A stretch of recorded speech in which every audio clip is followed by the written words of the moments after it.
What's up, everybody? It's 2003 JL, and I want to take the time out to talk about an anime that I really like, and it's called Black Lagoon.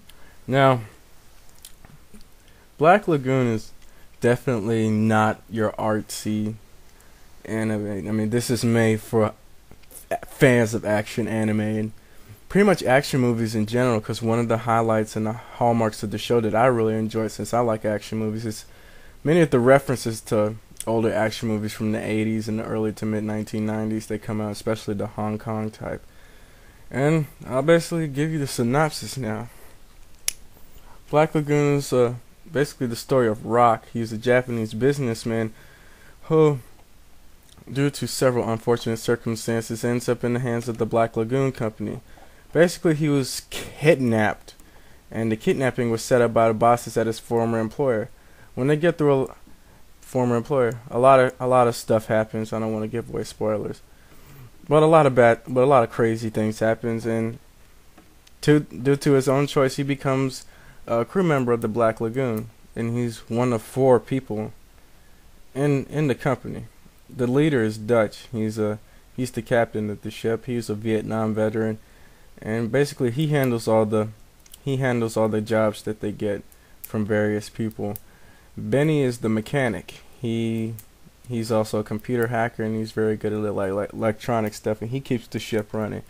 Revy, the female character, the lead female character, which you will probably see on many of the DVD boxes and things, is the muscle of the group. She's a full-on, cold-hearted, merciless assassin killer. She's the killer, like John Woo and Chow Yun-fat, the killer. She's hardcore like that. And Rock is pretty much has the business savvy. Him from working from a company, he has the business savvy, the business sense, and he's the negotiator.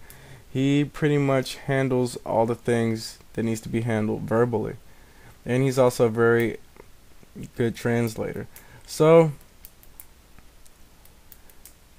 that's the crew of the ship. Now, basically, I'm trying not to give too much of the plot away, because I know there's a lot of people who still haven't seen the series, and I've watched the whole thing, and pretty much I've enjoyed every episode, man. It's just non-stop, balls to the wall action adventure in every single episode. I mean, you will not be excited or happy to gleefully watch Revy like gun down a couple of people every episode, because that's what you're gonna get, literally. Now, the relationships between the characters is very complicated. Dutch sees himself as the boss, even though even though what they do is vigorously illegal.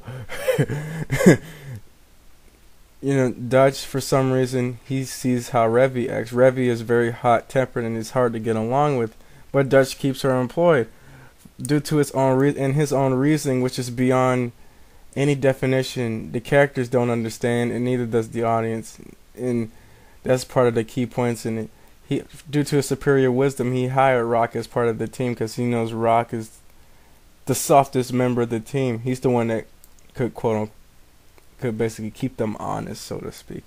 But most part, some of the funniest moments is the relationship between Revy and Rock. Now, when you start watching it, there's certain scenes, and then there's certain episodes to suggest that maybe there's something deeper going on in their relationship. Perhaps they like each other even more than is being displayed on screen. Now, if you watch episode 7, this is particularly evident if you watch it. I don't want to give it away. If you look at episodes like episode 7, or later on towards the end of the second season, you'll see what I mean. And for the most part, it ran for 26 episodes, and pretty much I guarantee anybody who's into action anime and who likes this sort of thing will enjoy every episode. Now, for the most part, it ended, which left a lot of plot points open-ended. Now, this is because the manga that the series was based on was only probably 13 volumes long, and the anime series pretty much covers most of it, but it really doesn't cover everything. I'm just keeping my fingers crossed that hopefully somewhere down the line they decide to make a feature film about it, or decide to continue the series in some form or fashion. I'm just hoping they'll do it. Now, of course, Genion is the one who distributed it, and they've been distributing a lot of hits lately. and it was animated by Studio Madhouse. You know, it has some CGI moments in it, but you wouldn't be able to tell which parts were CG and what wasn't. And pretty much that's it. I really enjoyed the show. You know, I recommend it to anybody who likes anime. And that's about it. Leave your comments, and you know, I'll come up with more rants.